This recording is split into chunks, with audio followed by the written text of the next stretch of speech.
masi hayadana koina icha singena hayra pakuding ma khoi loina yara si tawsi haibidi yadi ko didi sel bana paire su adegi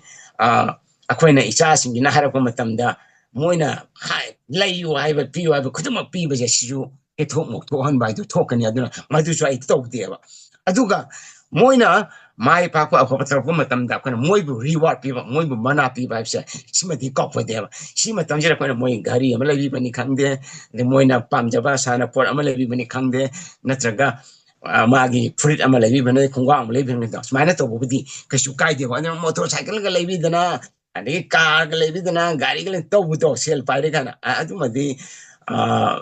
madi ai di so ko jade ko madu lale kari gino haragadi madu ke thok mok thok padu ohelle adu tungda so be yam lakni ko adu ga simale ko adu ga asigi matungda aina haijani amana akoina angang masema matamda akoina lairi khaktang hauna lo chak khaktang adagi akoina ngang changang akoi lamchet be ba sikatang tambi basina akoina angang ma hekta mi oira gadra haiba sisu yaudri ba sisu mapung phadri ba karigino haragadi masidai akoina hapchen ba ya ba ma haragadi sigi matangda di matung tarakpada ko na ai mapung phana ai wari siyatok jige mayam da dunga sigwane mateng amteng hapchen jaram ge karino haragadi koina sajil to bage haina bse masima moide lehen bse yamna mathok tai karigino haragadi koina sajil to ba si chumnagi akoigi masama u phana leiba amadi king launa leiba khaktagi nateba sajil to bage haina bisina Angaangsing yumgi makhada leiba sisu hen lehelle karigino haragadi moina sajil to go waro maktanda moin kada chiteno moi yumda lakane ba adi yumda laga moi chaning thaning wachi mama pan help to boya mabu passing na help to boya ko adi moi mapan dale adu phangwe de ne ba adagi sana khona tawroni na yumda lakta ba ya de karigino haragadi iruja master to de jati manam nan thidor yung mang to ko bana aduna yumda leibse sana khona ba ge haina ba mahiroi singene ko yumda leibgi changje sisu yumda leibje chang sisu hele ba aina research to matan si khangye ba adu yumda bo angangsing ne yumda bu toine le ga ti mama pa gi mi yeng makhada leiba mabung pa gi mi yeng makhada leib ni moina phatta tabak che to oi ba phatta tabak to ri che karai di no har ga di mapanda toine leigibdo ngamana sing toine leigibdo aduna ne ba koina angangsing na naharo sing na phatta tabak pa tabak to ri se adu yumda le ga di madu to ngamoi ba aduna ne ba koina naharo chai matam da lam hen naharo chai matam ma pa sing na hari do he yungi makhada leitine nang bo nonga chakiduna hingde la eta dina yam toini ngang je masi yam na tumba khige ipai pusing na thambiramba wakhalo nevse warak panevse aduna angang amana yungi makhada pung masing hena leirak pai bese si yamna afabagi masak war kaden makona karigino haragati ma pangan sinabagi mari leirakani wari watai sabagi matam hena phangani adai mu manungi thabak ta mateng pangakani ni mabung mapa adi mayam ba machimna ausinga punna laimna bi share to bi atu magi wakhalon lakani ko aduna mapanda masi mamana singa lairagati karimata masigi haina bi lairoeba hadi lairasu yamna pikani ba aduna kona yarim gidi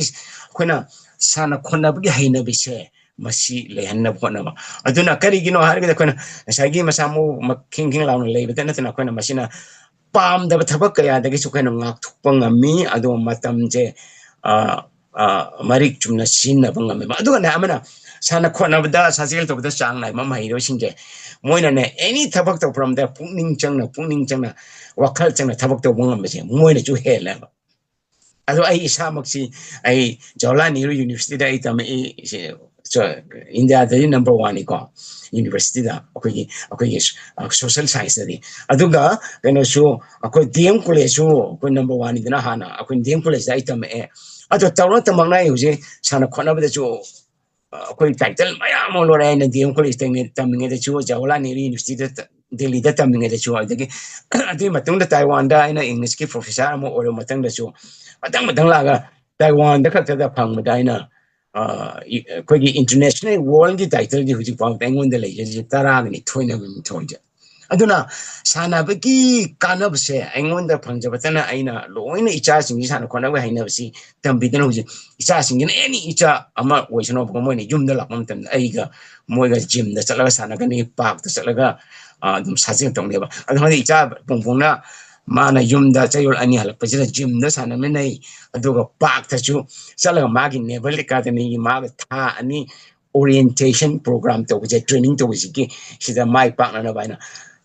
park ta sajil to pudi chu ai ga chamen ga tawe ba adu aina pukning thogat piraga sokat piraga tawri ne ba smai to dana tawraga de khoina imong manan chu kana bla I masa ma chu pai king rauna lai ana ye yarok te aduga pam da ba akhoi gi pam da ba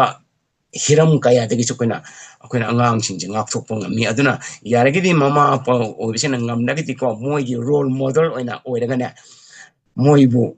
sana khona bse moi ga tawmin ba adu ngam draga na at least moi da puning thogat piba moi na sana khona ba taw matam de ko thingbi bi mo ta ado kai manipur gi sana bi am 11 sana khona ba da yang kano ta ga de laila shu da shwar kani kain ta ga akoi sana ga kan na to ra ado koi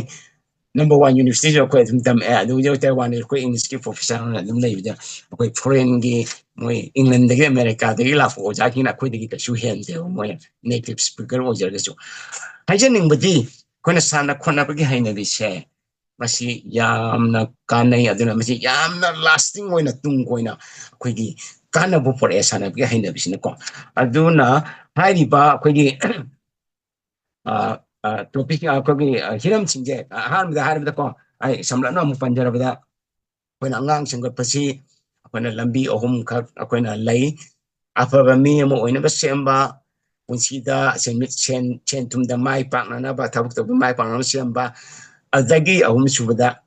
afaba mi amasu oina bo na ba aduga sel tum gi matang da thabuk gi matang da mai pak na chu na ba sema ko adagi akoina angang semba matam da akoina mahai sang school su mathau tai oja singi mathau mateng chu mathau tai aduga maru oina khoi yum si so akoina moi gi mai sang amo oina khandi ga dabne ba ne yum da tamdi basika mai sang da tamdi ba ani si pul kanda angang amana mapung pha ba mi oi ama habito afaba amati punsi da mai pak pa mi oi habito oi ba ngam gani ba ko dagi ahum suba point da chahi gi matang si ko angang amana akoina yari ge di ko akoina chahi tranga ta tu pau di akoina yum da leiraga mahi si tamhan bi ba mapa mama gi mi ma khada ko adu daga akoina takpi tamdi mayam ama le che akoina takpi tamdi ba ya gani school da chu takpi rak pa da akoina chu takpi ba adu daga di moina pagi mapa mama gi oi ba dung ba nungsi bdo mapung mapa gi machimnaw go ba imung manung gi nungsi na ba gi mari se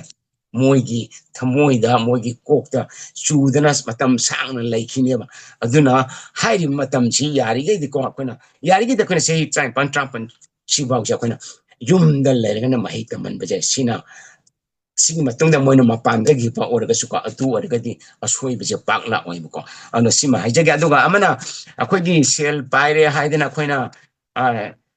pisa piling digi boarding de thamjan ba ade tuition punta da thabse sigi asoi ba su yamna lakani maramdi mai roising da koina moida sana khona bagi matam pi ga dabni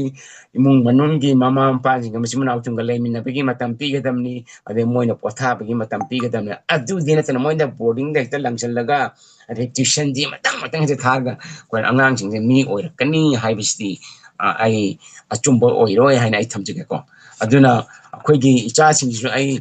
akoi icha bu munga je magi me kitang chor kon ta aina nang tuition tawgera nang haina hai matan da ya de ba adu koi icha sing je tuition je yawan de ba adu moi masana adu khona zaraga dum tawje ba adu aina hai mum tan ju moi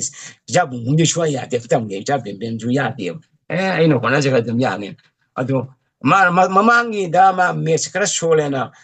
aina haidra tuition tawgera haidra ma handa kanna khona ga tamde match ma 100% phangye chang ma nu chama phange aduga handaki magi senior school moi military school da moi na moi chamri moi mahiro chamri mu graduation moi pass to je jai cha bungunan number 1 oya ma my final exam si deja my 97 point kharsa laga mana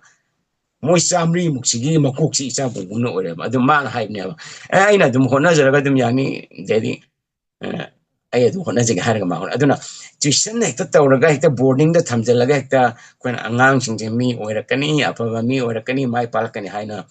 lo musu lan gani haina ai samai thamjege ko adagi akhoi gi manga sugda akhoi gi maru oina akhoi mapa oi pesing na ko akhoi gi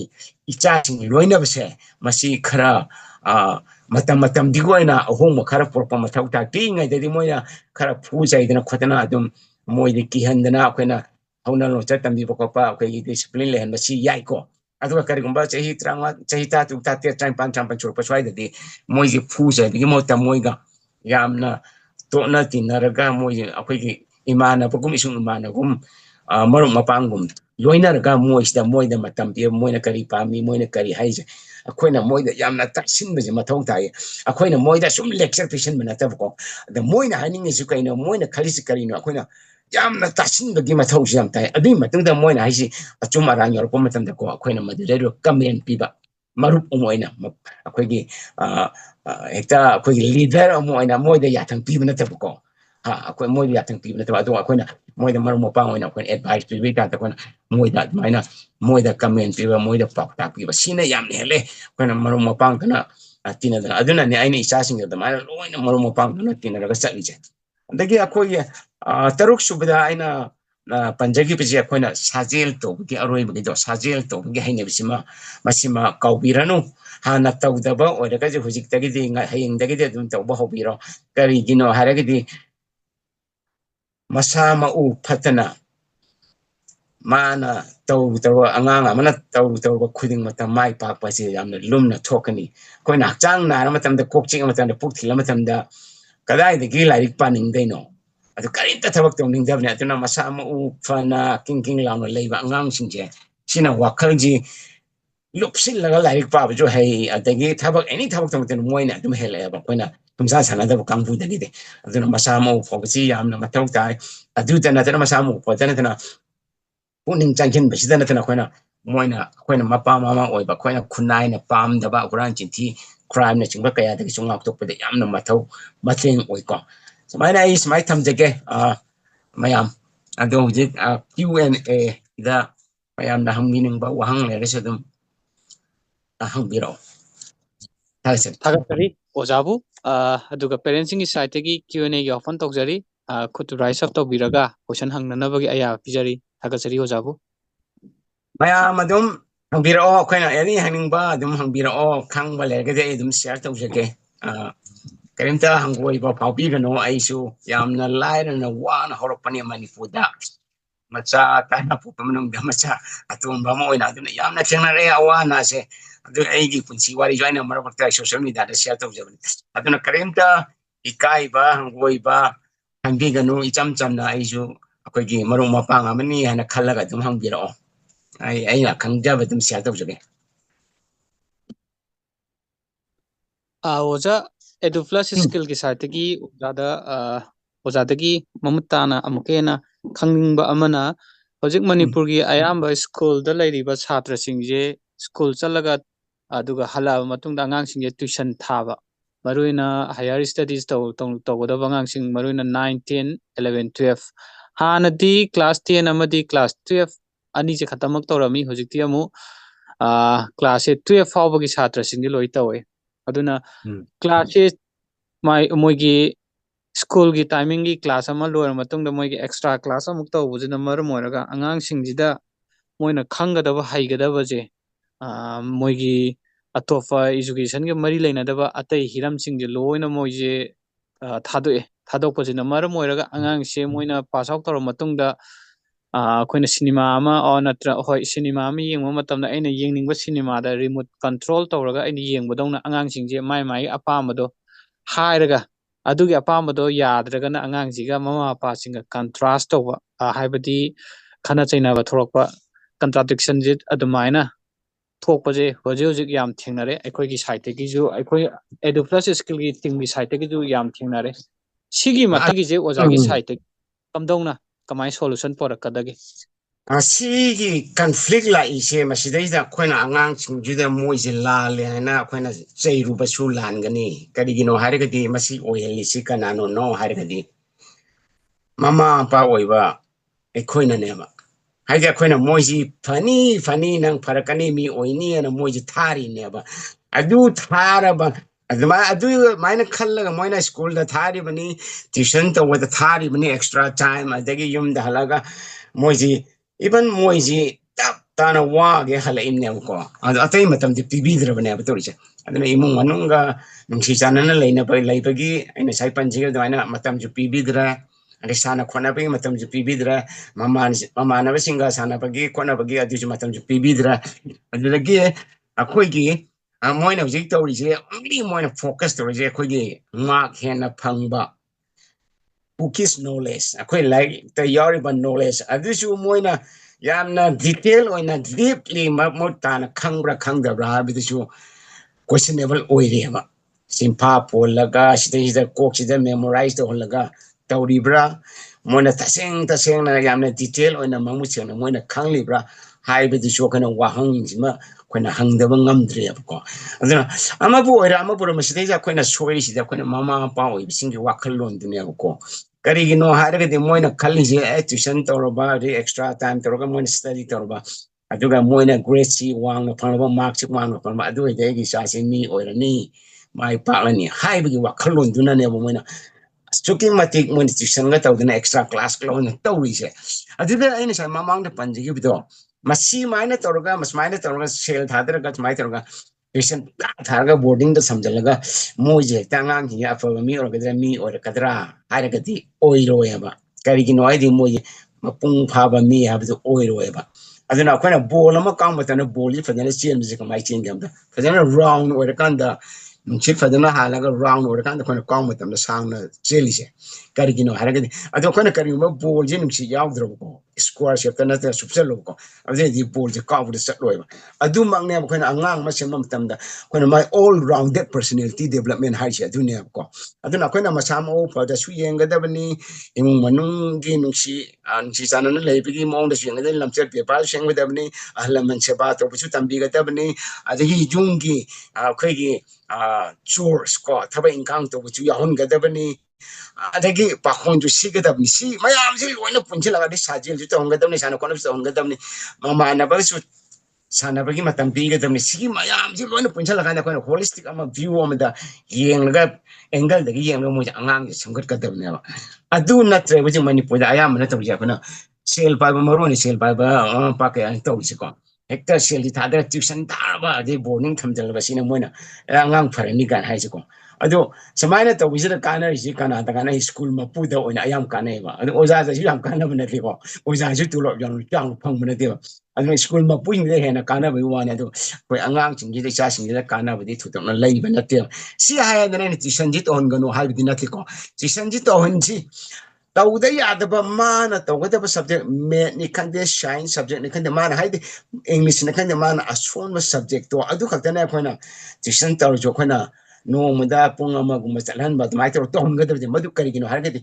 menkhatna ba ta hon bane ba disu aduna ne baina icha sing raina ai gi cha sing taw habda mo yadri kari gino ha mo masana ai si subject solely khalaga de moina madure matam kara hena pisa laga to ngamgani har ga ai cha sing tuition taw yadri sha aduna ba adu kari gino har ga di samai to moina tuition taw ba school da ta ba extra taw ba extra class law ba de tuition am taw jina kamai taw da mas nasagi mahiroi angang sida yaujari ba magi skill do magi creative magi imagination magi power of creativity ko khona mana imagine toroga bhamna sajilaga moina puthupa ngambagi wakalo creativity se mangi gani ko adigi magi imagination mangi gani magi self masana mateng pangchapati magi skills ma mangi gani ba adu mayam do mang po matamda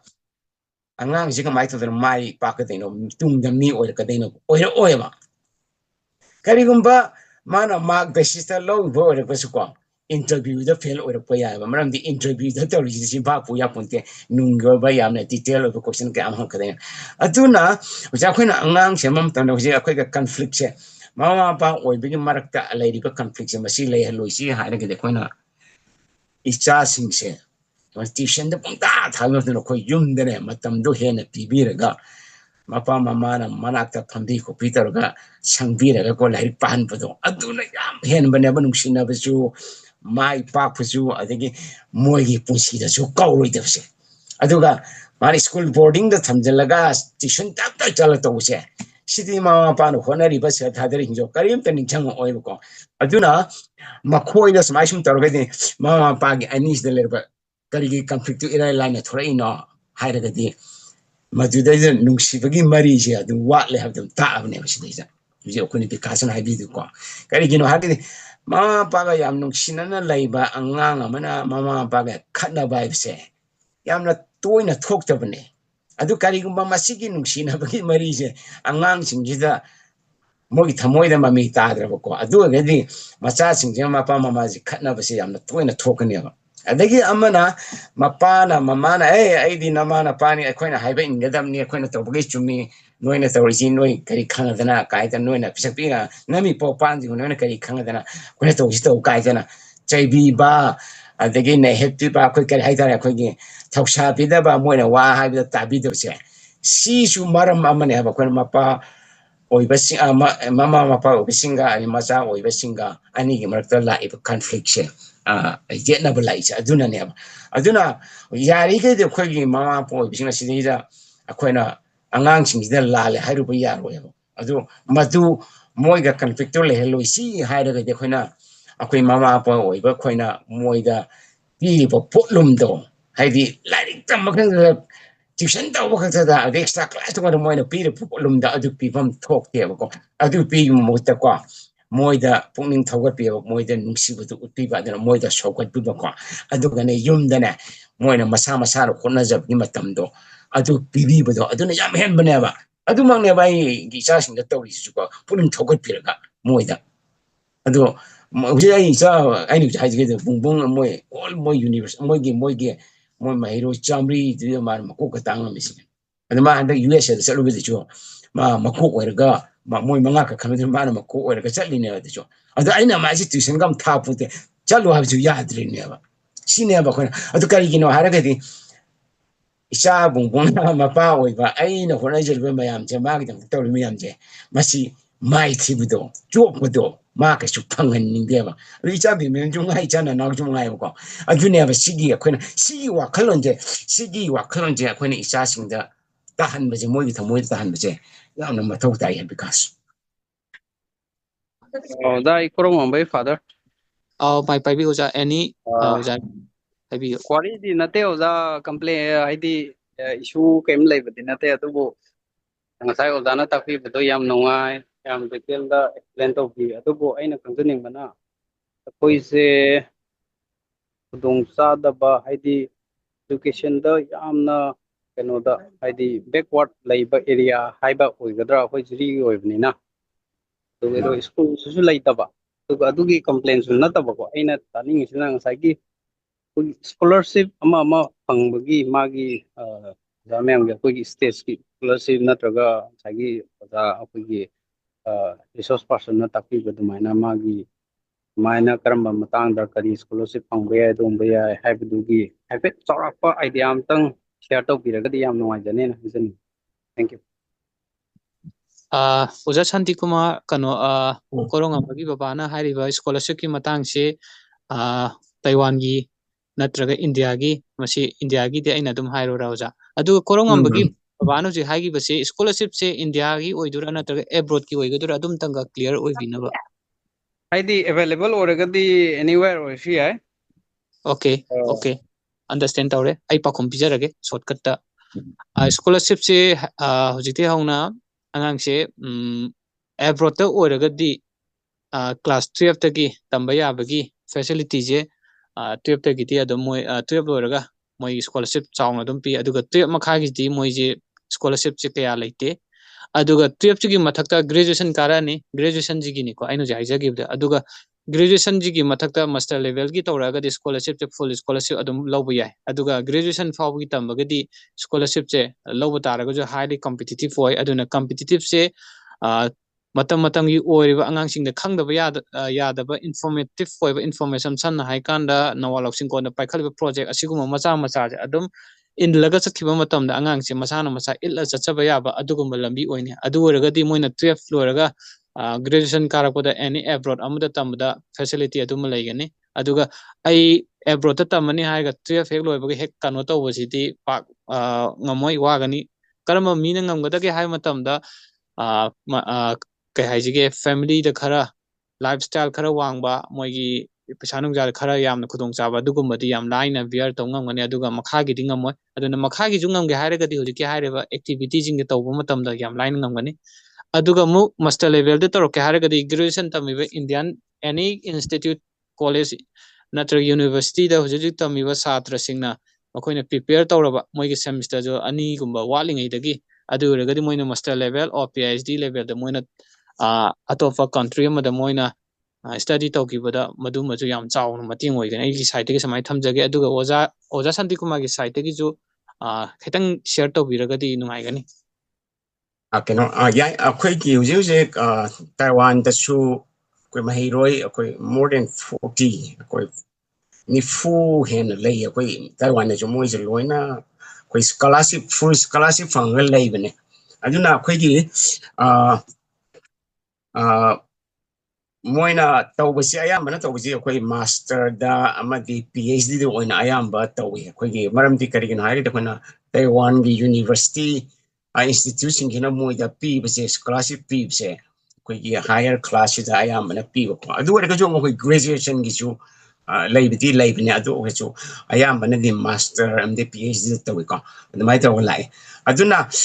siki si akhona karigumba mapanda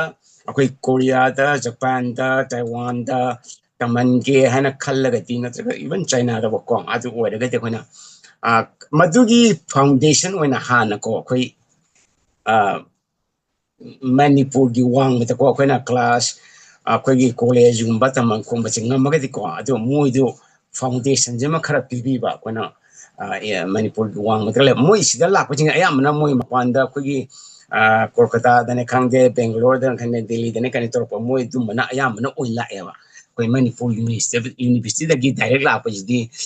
yawdi yawi ko da masing yam de badu Manipur da gi direct la pajdi university la pajdi moina ayamna la pajdi PhD ko ina la pa kana oyamna wangwa thapti ko mai tro ga lai aduna koina sigi sigi na koina smanam lai bane koi gi Manipuris in Taiwan and akwai social media Facebook page ama lai bani sidai akwai kari yumba kona master gi natraga PhD natraga postdoc ko PhD matung ji kari yumba dumba gi program sing tawning ba lai ragadi kona sagi Manipuris in Taiwan hari Facebook page da changaga adum hangto hangjing to biyo adum moi akwai Manipur dagi la aga mahik tamliba akwai maitai macha singna semba page ne basi ko akwai inausing atene ba akwai cha sing inausing moina toroga semba page ni masidai da changaga adum hangdo juna adum tobiyo adum moina adum hairakani maramdi moina lairi ji ju mateng pangge na laibni ko da ai mai thamjage ado khwaidigi maru oibide khona angangsing ji foundation je yari makai di ko khona class 12 pau si khona isa sing je ayam matanda khoi leminaraga khona moi foundation je mi ama oibigi foundation masima de khona semho ko mapanda ko na tamange bo hairasu tamaloi bo hairasu khona khwaidigi khona foundation haidi yumbi sima khona fajana semho draga di yum do sagat pa yadabani na yumbi oige tore moi foundation je khona class 12 si tamapa swai ba si di khona fajana moi je sembi hoba makhongdagi ko khona imung manung da lei khotor ga mai tor ga di moi tung da dum mai pa pa da soi ma sa ma tu dana injaba zum ngam gani na mai tam chak aduga aroibada thoksom premjit okay salengam paibiu mai paibiu saleng sir ai oinadi ai side tagidi kemta question di lejadre ado sir kanona haibibasingdo adum tawjare haidi pautak mayam pibire aduidamakta thagasari yamna maruoiba pautak mayam pibibaidamakta si hara loisanjari thagasari aduga thoksom premjit sing mai paibi na nin singjari oja premjit Hello, Oja. ꯑꯧ Oja ꯇꯥꯖꯔꯤ Santi ꯍꯥꯏꯕꯤꯌꯨ Kumana, Oja Santi Kumana, ꯆꯥꯏꯗꯒꯤ advice ꯃꯌꯥꯝ ꯄꯤꯕꯗꯣ ꯑꯩꯒꯤꯗꯤ ꯑꯩꯉꯣꯟꯗ ꯏꯆꯥꯅꯨꯄꯤ ꯁꯦꯝꯕꯗ ꯑꯩꯒꯤ ꯏꯆꯥꯅꯨꯄꯤ ꯀꯦꯔꯤꯌꯔ ꯁꯦꯝꯕꯗ ꯃꯥꯒꯤ ꯑꯩꯉꯣꯟꯗ ꯌꯥꯝꯅ